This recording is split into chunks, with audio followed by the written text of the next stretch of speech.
ಅಡ್ಡಹೊಳೆಯಿಂದ ಬಿಸಿ road ವರೆಗಿನ ರಾಷ್ಟ್ರೀಯ ಹೆದ್ದಾರಿ 75ರ ಅವ್ಯವಸ್ಥೆಯನ್ನ ಖಂಡಿಸಿ ಮಾಜಿ ಸಚಿವ ಬಿ ರಮಾನಾಥ್ ರೈ ನೇತೃತ್ವದಲ್ಲಿ ನಡೆಯುತ್ತಿರುವ ಪಾದಯಾತ್ರೆ ಮಾಣಿಗೆ ತಲುಪಿದೆ. ಜನವರಿ 14ರಂದು ನೆಲ್ಯಾಡಿಯಿಂದ ಹೊರಟ ಪಾದಯಾತ್ರೆ ನಿನ್ನೆ ಉಪ್ಪಿನಂಗಡಿಯಲ್ಲಿ ತಂಗಿದ್ದು, ಇಂದು ಬೆಳಗ್ಗೆ ಉಪ್ಪಿನಂಗಡಿಯಿಂದ ಹೊರಟ ಪಾದಯಾತ್ರೆ ಇದೀಗ ಬಂಟ್ವಾಳ ಮಾಣಿ ತಲುಪಿದೆ. ಪುತ್ತೂರು ತಾಲೂಕಿನ ನೆಲ್ಯಾಡಿಯಿಂದ ಬಂಟ್ವಾಳದ ಬಿಸಿ ರೋಡ್ ವರೆಗೆ ಈ ಪಾದಯಾತ್ರೆ ನಡೆಯಲಿದ್ದು, ನೂರಾರು ಸಂಖ್ಯೆಯ ಕಾಂಗ್ರೆಸ್ ಕಾರ್ಯಕರ್ತರು ಈ ಪಾದಯಾತ್ರೆಯಲ್ಲಿ ಪಾಲ್ಗೊಂಡಿದ್ದಾರೆ. ರಾಷ್ಟ್ರೀಯ ಹೆದ್ದಾರಿ 75ರ ಬಿಸಿ ರೋಡ್ನಿಂದ ಅಡ್ಡಹೊಳೆಯವರೆಗೆ ಅಗಲೀಕರಣ ಕಾಮಗಾರಿಯು ಅರ್ಧಕ್ಕೆ ನಿಂತ ಪರಿಣಾಮ ಪ್ರಯಾಣಿಕರಿಗೆ ತೊಂದರೆಯಾಗುತ್ತಿದೆ ಎಂದು ಆರೋಪಿಸಿ ಮಾಜಿ ಸಚಿವ ಬಿ ರಮಾನಾಥ್ ರೈ ಈ ಪಾದಯಾತ್ರೆಯನ್ನ ಕೈಗೊಂಡಿದ್ದಾರೆ.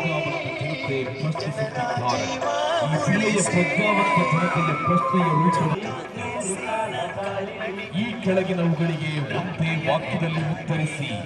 ವರ್ಷಕ್ಕೆ 2 ಕೋಟಿ ಉದ್ಯೋಗ. ಬಡವರಿಗಾಗಿ ಗುಲಾಯಿ ಪಾಡಿ ಗ್ಯಾಸಿಗೆ ರೇಟೇ ರಾಡಿ ಲಗಾಡಿ ದತ್ತೆ ರತ್ತೆ ಮೋರಮ ಭ್ರಷ್ಟಾಚಾರವ ಕಿತ್ತೊಗೆಯುವೆ. ಎಲ್ಲ ಸಮಸ್ಯೆ ಕೋಟಿಗಟ್ಟಲೆ ಸಾಲ ಮಾಡಿ